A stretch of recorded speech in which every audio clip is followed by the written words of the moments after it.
A federal jury convicted a North Texas woman for planning the murder of a love rival in 2020. He shot her once in the head. That should have been it. But when he saw her crawl out that car, still breathing, still fighting, still trying to bang on a window for help, he didn't run. He went and got a knife. And then he stabbed a dying woman 44 times. 44. Later, he'd look detectives in the eye and call it mercy. Mercy.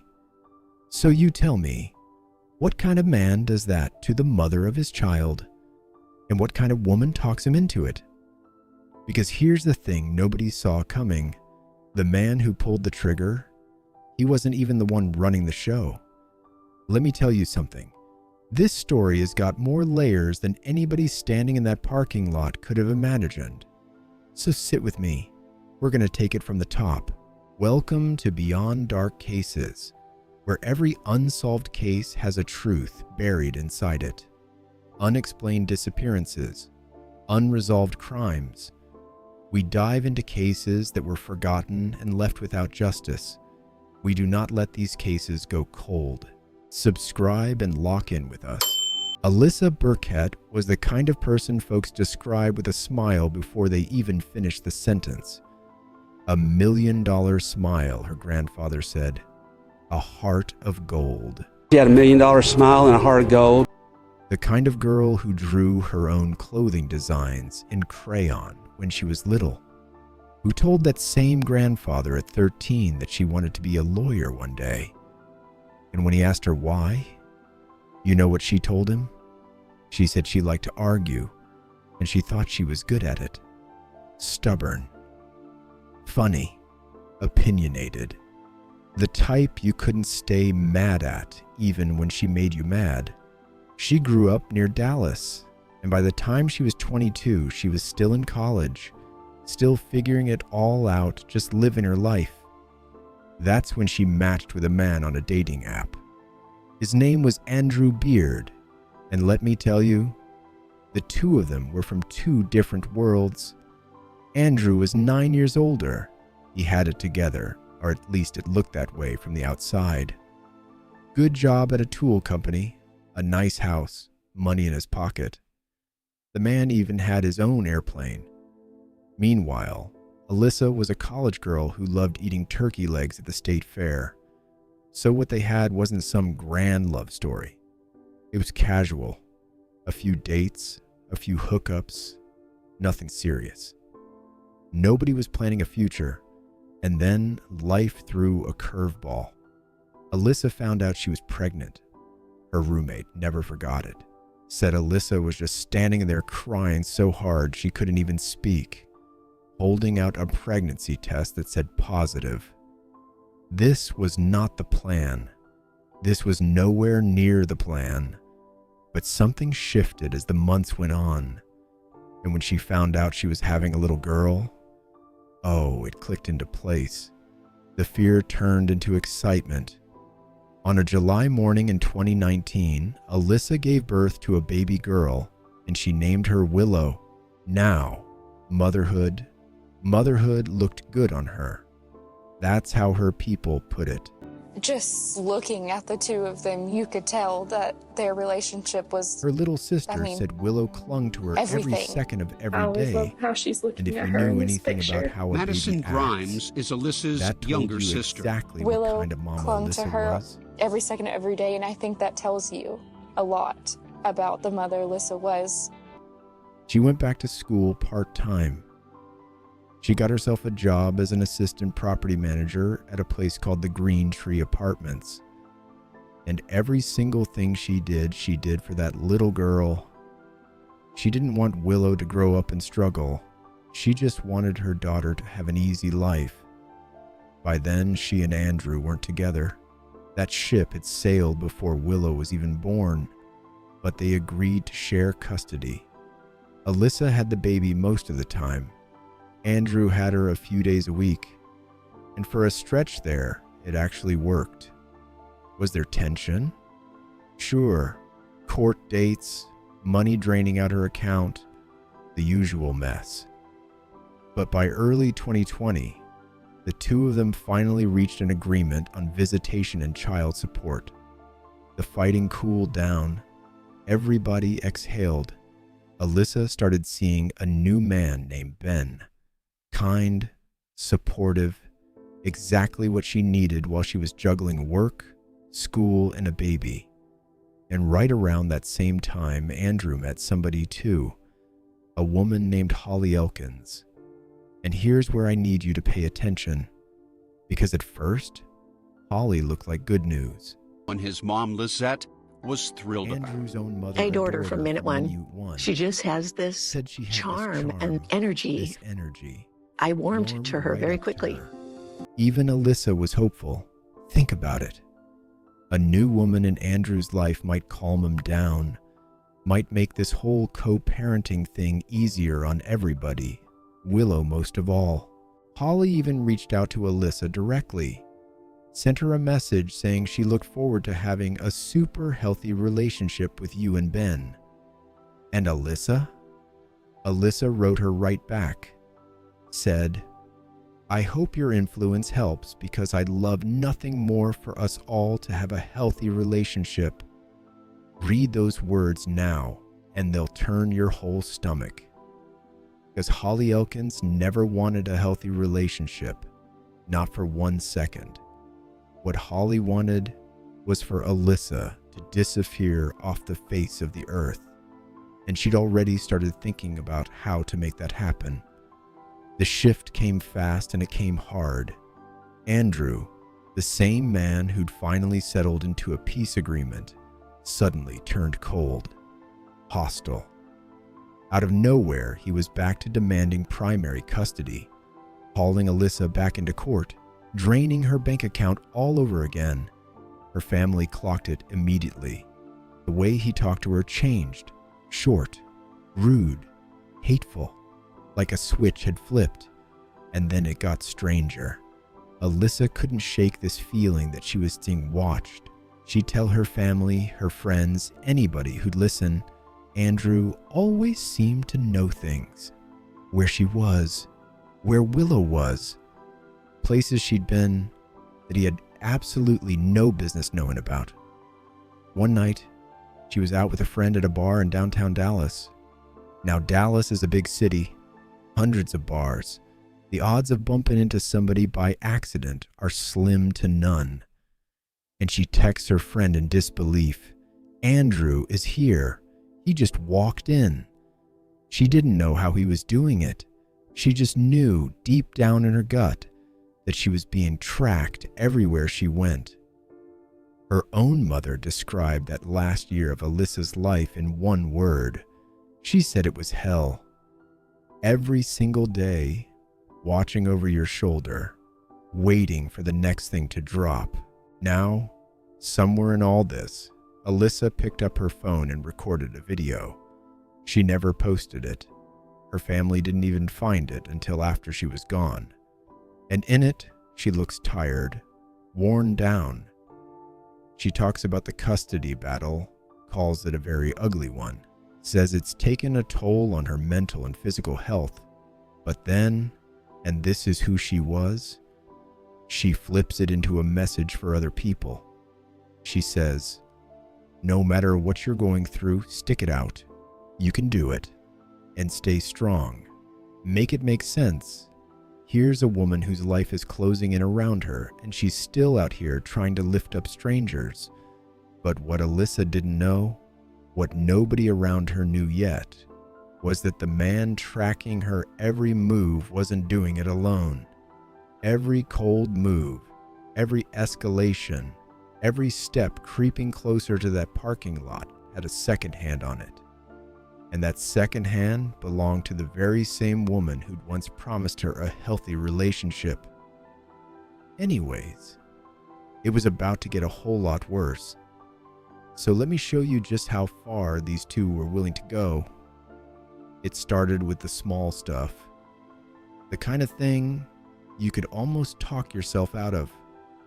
A golf cart incident where Holly and Andrew kept Willow longer than they were supposed to. Alyssa and her mama drove over to get the baby, and Teresa hopped out, grabbed Willow off Holly's lap, and they took off. Normal, right? Mama getting her grandbaby back. But Holly?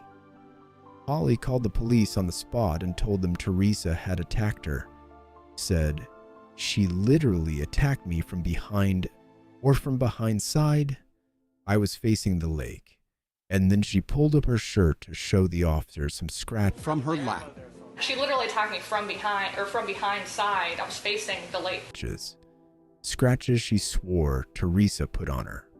Only problem, the marks were going downward, like a person scratches their own self. The police looked at it, and even they could tell. Those wounds were self-inflicted. Holly did that to her own body to frame a grandmother. Let that sit with you for a second. But hey, that didn't work. So they leveled up. Next thing you know, Holly hires a private investigator, pays good money to dig up dirt on Alyssa.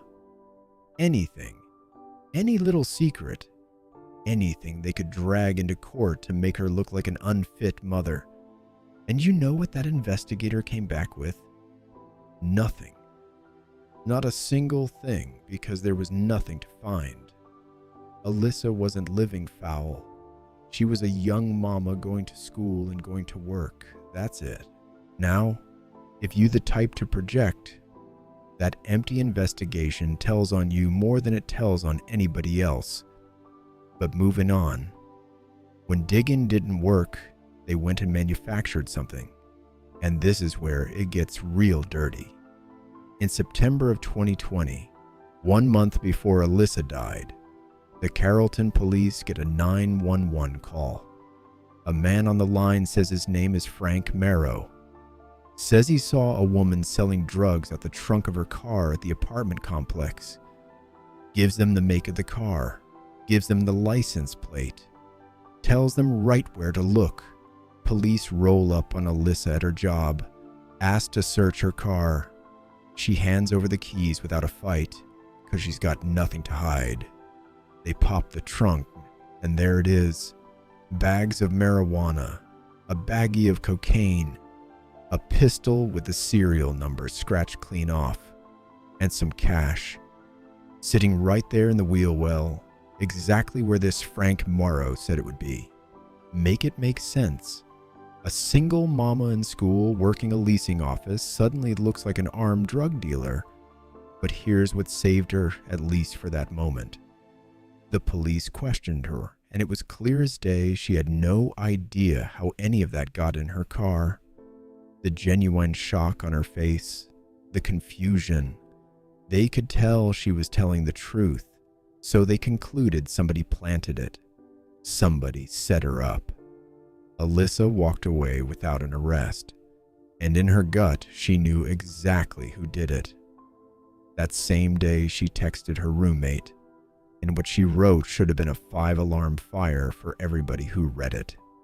She said, "He is going to try to get someone to kill me next." Her roommate said when she read those words, her heart dropped. Then Alyssa did something else. She set up a GoFundMe to help pay her legal fees for the custody fight. And in the description, she put it in writing for the whole world. She said she was scared for her life and her daughter's life. She said it had been made clear this man would do whatever it takes to cut her out of the picture. And she was worried that what was coming next would be worse. She told everybody. She told her mama. She told her friends. She put it on the internet. A GPS tracker, planted drugs, a fake 911 call, a man popping up everywhere she went. She reported all of it, every single piece. And you know what happened? Nothing. No arrest, no charges. The system looked at a young woman screaming that she was about to be murdered, and it sent her on home. 1 month later, she was dead. October 2nd, 2020, a Friday morning around 9 o'clock. Picture it. A regular workday at the Green Tree Apartments. People clocking in, grabbing their coffee, just trying to get through to the weekend. Alyssa pulls into her usual parking spot right out front of the leasing office. Nothing about this morning feels different. She's got the whole weekend with Willow to look forward to. She just has to get through this one shift. What she doesn't know is that she was followed. What she doesn't know is that parked just a few spots over is a black Ford SUV.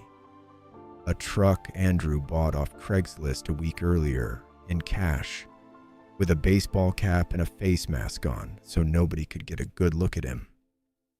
He bought that vehicle for one reason, to kill her in it. And the man who steps out of that SUV? He doesn't look like Andrew Beard.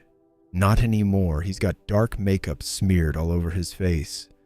A foundation so dark it's meant to make a white man look like a black man. He's wearing a fake beard, the kind you'd buy for a Halloween costume. All black clothes. He turned himself into a different person so that when witnesses describe the killer, they'd be describing somebody who never existed. He walks up to her driver's side window. She's still sitting in the car. And he raises a shotgun and fires straight through the glass. The blast tore into the left side of her face, destroyed her eye. By all rights, that should have been the end of it. The shooter thought so too. He turned, started heading back to that SUV, figuring the job was done. But Alyssa Burkett would not die easy. Somehow, and I don't know how, except that this was a mother fighting to get back to her baby. She pushed open that car door, shot in the head, half her face gone, and she got up. She started moving toward the building, toward the office where her co-workers were because she knew they were right inside. She made it to a window and she started banging on it. Bloody handprints smeared across the glass, begging, pleading for somebody to come out and help her. And here's the part that haunts me. They heard her. They saw her. And they stayed inside. Now, before you judge them too hard, understand they thought it was an active shooter situation. They were scared for their own lives, hiding, not knowing if that gunman was about to come through the door. So they locked themselves in and they watched through the glass. And the killer saw her too. He saw she was still alive, still standing, still fighting. So he reached for something else, something more personal, a large hunting knife. He ran back at her and he started stabbing. She was still fighting him, still trying to live, and he kept going, again and again and again. 44 times. Stabbed and slashed 44 times. By the time he finally got back in that SUV and sped off, Alyssa was still breathing. Barely. Her co-workers finally came out. And What is the address of the emergency? Someone came up and just shot my assistant manager. Where is the shooter? I don't have enough information. He's gone. He left in his car. He literally left. One of them got on the phone with 911. The fire department pulled up, started working on her right there on the ground. But it was too late. She was gone, 24 years old. And in his clumsy rush to get out of there, the killer dropped one thing on the sidewalk. The sheath to that knife. Left it right there at the scene. First in a long, long line of mistakes this man was about to make. When the call went out, Alyssa's mother, Teresa, got word that something happened to her daughter at work. Nobody would tell her what, but in her heart she already knew it was bad. She raced over there, and when she pulled up and saw the police, the fire trucks, the ambulances, she walked straight up to a detective and asked the only question that mattered. She said, "She didn't make it, did she?" And the detective told her no, she didn't. And right there in the worst moment of her life, Teresa Collard did something most people couldn't do. She kept it together long enough to give the police a name. She didn't describe a black man, even though that's what the witnesses were saying. She told them plain and simple, it was Andrew Beard, because she knew. Her daughter had been telling her for months who was going to do this, As Teresa put it, Alyssa even said, "I think he's the kind of person that's going to try to kill me." And he did. So now the detectives had a problem on their hands, and it was a strange one. They had a mother pointing dead at Andrew Beard. They had a history a mile long with the tracking, the planted drugs, the custody war. Everything pointed to this man, but every witness at that scene swore the killer was a black man, and Andrew Beard was white. So how do you make that make sense? How does the obvious suspect not match a single description from the people who watched it happen in broad daylight? The answer was sitting in a black SUV abandoned less than a mile away. The answer was a fake beard, a bottle of dark makeup, and a man who thought he was a whole lot smarter than he actually was. And we're just getting started, because once the police started pulling on this thread, the whole thing came apart faster than Andrew Beard ever imagined. But that, I'm going to save for next time. So the police did the smart thing. They couldn't arrest Andrew on a hunch, so they put eyes on his house. And within 3 hours of the murder, here come Andrew, Holly, and little Willow, piling into his white Ford F-15. Oh, like they're heading out of town. Now the truck had no front license plate, which is against the law in Texas. So the police had their reason. They pulled him over. And Andrew? Cool as a glass of water, calm, polite, answered every question like he didn't have a care in the world, like he didn't know his daughter's mother was lying dead in a parking lot. They had to let him go that day, but they seized that truck and got a warrant for his house. And let me tell you something, when they searched that house, this man might as well have left them a confession. They found an envelope with notes scribbled all over it, Alyssa's license plate, the color and model of her car, and the name Frank Marrow. The same Frank Marrow who called in that fake drug tip. They basically found the screenplay to the whole setup just sitting there. They found charging stations and batteries that matched the GPS tracker pulled off Alyssa's car. They found a homemade silencer. Then they hit the truck. Trash bags with boots cut into pieces and soaked in bleach, a serrated knife, and 2 bottles of dark brown makeup, a foundation so dark it could only be for one thing, disguising a white man's face. The day after the murder, they found that black SUV abandoned less than a mile from his house, with a walking trail leading straight back to his door. Inside, Alyssa's blood, and a fake beard with his DNA all over it. So riddle me this. A man smart enough to buy a getaway car in cash, smart enough to paint his whole face, but he keeps the murder notes, parks the getaway car by his own house, and Googles, what is the best way to remove gunpowder residue from hands? I said what I said. Calculated and sloppy all at the same time. 3 days after Alyssa died, Andrew Beard turned himself in. Now everybody thought this was over. Andrew got charged, and a year and a half later he pleaded guilty. 43 years, case closed. Except it wasn't. Because Andrew started talking, and what he told the FBI flipped this whole thing on its head. He said it wasn't his idea. He said he wasn't the mastermind. He said the woman who planned every piece of it on the SUV, the makeup, the disguise, all of it, was his own fiancée, Holly Elkins. Oh, so now the truth comes out. See? That drug plant? Andrew said that was Holly's idea.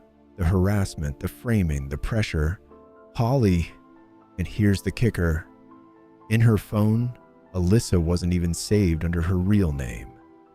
Holly had her saved as a nasty little nickname I'm not going to repeat. Behind Alyssa's back, Holly called her fat, ugly, a bad mom. None of it true. What Holly wanted was Willow, She wanted the perfect family, the house, the husband, the baby. And Alyssa was the one thing standing in the way. So she went to work on Andrew, told him he had to handle it to prove he was a man. Texted him things like she wanted a man who protects his woman and child, and called him submissive when he dragged his feet. A week before the murder, she flew off to Mexico and kept right on pushing him from the beach. Andrew said he was emotionally drained, and at that point, he just became submissive to whatever she wanted. Emotionally drained, and at that point, I just basically said, okay, and became submissive to whatever she wanted me to do. That's the task I did. But don't get it twisted. This man still chased a dying woman down and stabbed her 44 times, then called it mercy. So you decide. Puppet, or a willing man who finally found his excuse? The sources go back and forth on that one. I'm going to let you pick your side. Now Holly thought she got away clean. Soon as Andrew got out on bond, she vanished. Packed up, moved back to Michigan. Got herself a new condo, a new Lexus, a new man. Acted like Texas never happened. But back when the cops first questioned her, she put on a whole performance, cried real tears, said she'd cried herself sick every night. The detectives knew she was lying, as one of them said flat out. She hated Alyssa with a burning passion. She even told them, "I am a total stage 5 clinger girlfriend. I'm always up his ass," swearing Andrew never left her side. It took almost 3 years. But in July of 2023, federal agents were waiting for Holly at the Miami airport as she walked off a flight from vacation. The party was over. At her trial, a prosecutor said the line that summed up this whole case. He called Andrew Beard a monster, but said he was Holly Elkins' monster. The jury took 90 minutes, guilty. And here's the twist on top of the twist. Holly, the one who never touched a weapon, got 2 life sentences. More than the man who actually pulled the trigger. But hey, none of that brings Alyssa back. She left behind a little girl. Willow's being raised now by Alyssa's family, surrounded by love, surrounded by pictures of a mother she'll only know through other people's memories. Every Mother's Day, they take her to the grave. Flowers, cards. They talk about her mama all the time. One day, Willow asked her grandmother if she could send a gift to heaven. Asked if her mama had a phone number up there so she could call her. Just one more time. 2 parents, gone in a single swoop, not because of some random tragedy, but because 2 people decided a young woman's life was worth less than the family they wanted to build on top of her grave. Alyssa told everybody what was coming. She did everything right, and the people who were supposed to protect her didn't move in time. So remember her name, Alyssa Burkett. Remember the smile. And remember that sometimes the most dangerous person in the room is the one smiling the widest. That's the story. If it moved you, if it made you think, do me a favor. Hit that like button. Drop a comment with where you're watching from. And subscribe so you never miss a case. Because here at Beyond Dark Cases, we don't let the forgotten stay forgotten. We give them their names back. Stay safe out there and keep your head on a swivel. I'll see you in the next one.